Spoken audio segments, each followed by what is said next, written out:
Join, wager, cash in, and get a $150 bonus. Sign up now at tvg.com.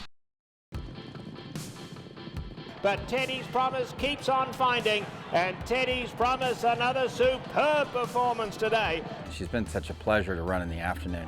And a scintillating performance today from Teddy's Promise. She gives it her all every time. That's all Teddy's Promise. She's just such a classy filly and a ton of talent. And we're definitely going to miss her. I mean, she's going to be a hole for us. Teddy's Promise striding home super impressive this afternoon. Next up for Teddy's Promise is the Santa Monica Stakes, which will mark the end of her impressive racing career. Well, I've had her for 2.5 years, and you know, she's really kind of been a pain to train. And she just now recently has really settled down and gotten to be a lot nicer to gallop, but it's taken a couple years to really get her to that point, and now we're going to be shipping her off to the breeding shed. Teddy's Promise at age 6 will head to the breeding shed following the race. She'll be bred to Smart Strike for her owner and breeder, Ted and Judy Nichols. Well, it really is a great story, this being their first horse, and they bred it, and that's, you know, for most people in the game, they can understand how hard that is to do and get a Grade 1 winner. They're a little spoiled now. It's going to be a little bit tough for them because Teddy's Promises don't come around very often. I like your carrots. Ellis and Nichols toyed with the idea of campaigning Teddy's Promise for another season, but in the end, the decision of motherhood won out.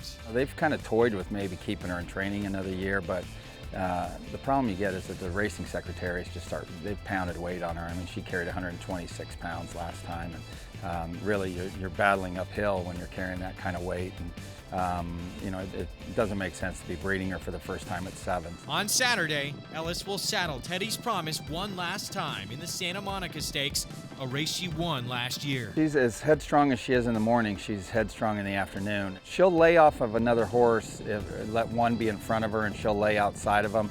She doesn't like being on the inside, and she doesn't like dirt in her face. So she's a little finicky that way. She's lucky that she has the talent to be able to lay up close and still finish, even going 7/8 of a mile. And when it's all said and done, Ellis hopes Teddy's Promise rides off into the sunset victorious and with millionaire status. This will be a little bit on the emotional side, being her last race, and we're really hoping that she wins it. It'll put her over $1 million in earnings for her career, and to go out of millionaires would be kind of cool.